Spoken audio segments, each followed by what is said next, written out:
کیا بتاؤں کیا ہے رتبہ اولیاء اللہ کا، کیا بتاؤں کیا ہے رتبہ اولیاء اللہ کا، ہے ملائک میں بھی چرچا اولیاء اللہ کا، ہے ملائک میں بھی چرچا اولیاء اللہ کا، آن واحد میں بدل دے زندگی کا پیچ و خم، آن واحد میں بدل دے زندگی کا پیچ و خم، ہے نرالی شان رتبہ اولیاء اللہ کا، ہے نرالی شان رتبہ اولیاء اللہ کا، دست قدرت کے ہیں مظہر نائبین مصطفیٰ، دست قدرت کے ہیں مظہر نائبین مصطفیٰ، ہے نبی سے پیارا رشتہ اولیاء اللہ کا، ہے نبی سے پیارا رشتہ اولیاء اللہ کا، ایک پیالے میں انا ساگر کا پانی بھر دیا،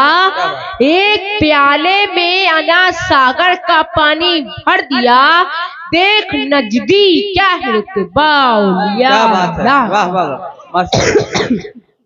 دیکھ نجدی کیا ہے رتبہ اولیاء اللہ کا، دیوبندی اور وہابی کو بھگانے کے لیے، دیوبندی اور وہابی کو بھگانے کے لیے زور سے نعرہ لگانا اولیاء اللہ کا، تکبیر، نعرہ رسالت، مسلک اعلیٰ حضرت، عشق محبت عشق محبت عشق محبت عشق محبت، فیضان مخدوم اجرام، فیضان حضور غازی دورہ، فیضان حضور مجاہد دورہ، عشق محبت عشق محبت،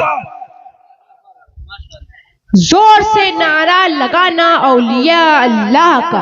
آپ لوگ ایک مرتبہ درود شریف کا نذرانہ پیش کریں، پڑھیں بآواز بلند، اللہم صلی علی سیدنا و مولانا محمد وبارک وسلم صلاۃ و سلام علیک یا رسول اللہ صلی اللہ تعالی علیہ وسلم۔ میرے عزیز، میں نے خطبہ مسنونہ کے بعد قرآن عظیم کی ایک بہت ہی مشہور و معروف آیت کریمہ کی تلاوت کا شرف حاصل کیا ہے۔ پروردگار عالم ارشاد فرماتا ہے، الا ان اولیاء اللہ لا خوف علیہم ولا هم یحزنون، بے شک اللہ کے ولیوں کو نہ کوئی خوف ہے اور نہ کوئی غم، اس لیے کہ جو خدا سے ڈرتا ہے اس کے دل میں کسی کا خوف نہیں رہتا، وہ بے خوف ہو جاتا ہے۔ اور آپ نے دیکھا ہوگا یا سنا ہوگا کہ جس کا دل خوف خدا سے خالی ہوتا ہے وہ دنیا کی ادنا طاقت سے بھی کانپتا اور لرزتا رہتا ہے، دنیا کی کمتر چیزوں سے بھی ڈرتا رہتا ہے۔ تو معلوم ہوا کہ خوف خدا سب سے بڑی طاقت ہے، خوف خدا عظیم ہتھیار ہے۔ میرے عزیز، پروردگار عالم نے اپنے بندوں کو نماز، روزہ، زکوٰۃ اور حج کا حکم فرمایا ہے۔ نماز کا حکم دیا تو فرمایا وَأَقِیمُوا الصَّلَاةَ، یعنی نماز قائم رکھو۔ روزے کا حکم دیا تو فرمایا یا ایھا الذین آمنوا کتب علیکم الصیام، اے ایمان والو تم پر روزے فرض کیے گئے۔ زکوٰۃ کا حکم دیا تو فرمایا وَآتُوا الزَّکَاةَ، مال کی زکوٰۃ خوب ادا کرو۔ حج کا حکم دیا تو فرمایا وَلِلَّهِ عَلَى النَّاسِ حِجُّ الْبَیْتِ مَنِ اسْتَطَاعَ إِلَیْهِ سَبِیلًا، اور اللہ کے لیے بندوں پر اس گھر کا حج کرنا ہے جو اس تک چل سکے۔ میرے عزیز، مگر غور کرنے کا مقام یہ ہے، سوچنے کی چیز یہ ہے کہ نماز کا ذکر فرمایا تو حرف تنوین نہیں لایا، روزے کا ذکر فرمایا تو حرف تنوین نہیں لایا، زکوٰۃ کا ذکر فرمایا تو حرف تنوین نہیں لایا، حج کا ذکر فرمایا تو حرف تنوین نہیں لایا، لیکن جب اولیاء کرام کا تذکرہ فرمایا تو الا حرف تنوین اور ان حرف تاکید کا بھی ذکر فرمایا۔ تو میں سوچنے لگا اور غور کرنے لگا آخر اس میں بات کیا ہے، اس میں کون سا راز پنہا ہے، اس میں حکمت کیا ہے۔ تو سمجھ میں آیا کہ اولیاء اللہ کے ذکر میں حرف تنوین لانے کی وجہ یہ ہے کہ اللہ عالم الغیب و شہادہ ہے، وہ غیب کا جاننے والا ہے۔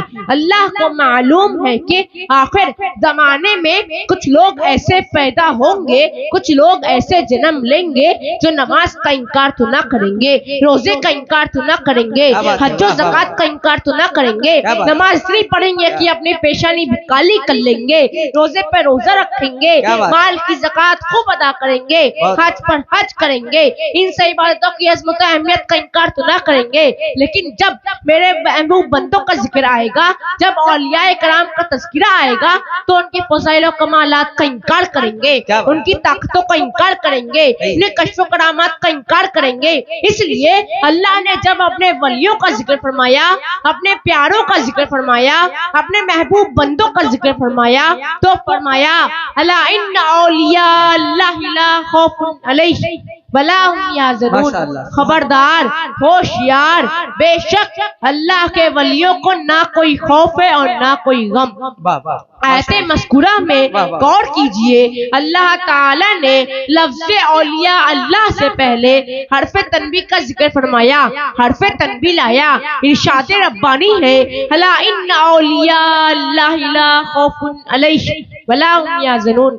آیت کریمہ میں لفظ الا حرف تنبیہ ہے، اسی طرح انا بھی حرف تاکید ہے، گویا کہ اللہ تعالی نے اپنے ولیوں کا ذکر کرنے سے پہلے حرف تنبیہ کا ذکر فرما کر لوگوں کو ہوشیار کر دیا کہ اے لوگوں، یہ ہمارے دوست ہیں، یہ ہمارے ولی ہیں، یہ ہمارے محبوب ہیں، ان کے فضائل و کمالات کا انکار نہ کرنا، ان کی طاقت و قوت کا انکار نہ کرنا، کیونکہ ان میں جو بھی خوبیاں دیکھ رہے ہو، ان میں جو بھی کمالات دیکھ رہے ہو، ان میں جو فضائل و کرامات دیکھ رہے ہو، ان میں جو بھی طاقت و قوت دیکھ رہے ہو، یہ سب کچھ میرا عطا کیا ہوا ہے۔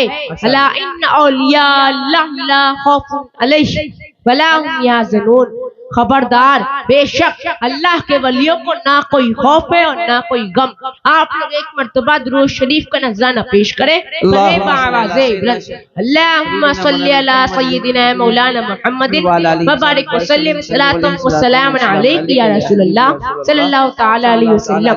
میرے عزیز، آیت مذکورہ کے مطابق انہی اللہ کے محبوب بندوں میں سے حضور قطب الکبریٰ تارق السلطنت غوث العالم حبیب یزدانی میر اوحد الدین سید سلطان اشرف جہانگیر سمنانی رضی اللہ تعالی عنہ ہیں۔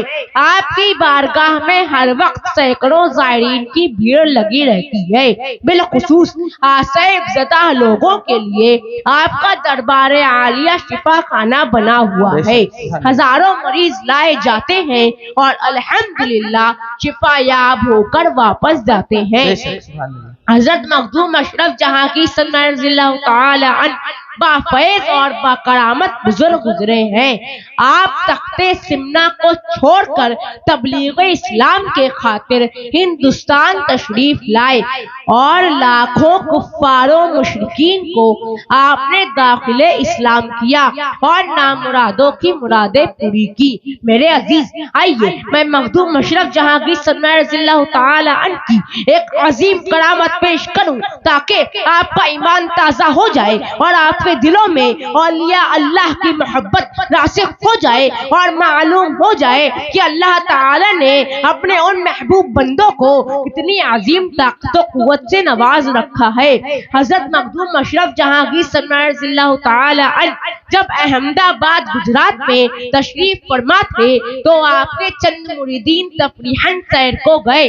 راستے میں ان لوگوں نے ایک بت خانے کو دیکھا جہاں بڑے بڑے خوبصورت اور حسین تصویر لگی ہوئی تھی۔ اسی بت خانے میں ایک عورت کی تصویر نظر آئی جو پتھر کی تراشی ہوئی تھی اور بڑی ہی حسین و جمیل تھی۔ آپ کا ایک مرید خود دیکھتے ہی ہزار جان سے اس پر عاشق ہو گیا، بت کا ہاتھ پکڑ لیا اور کہنے لگا چل اٹھ۔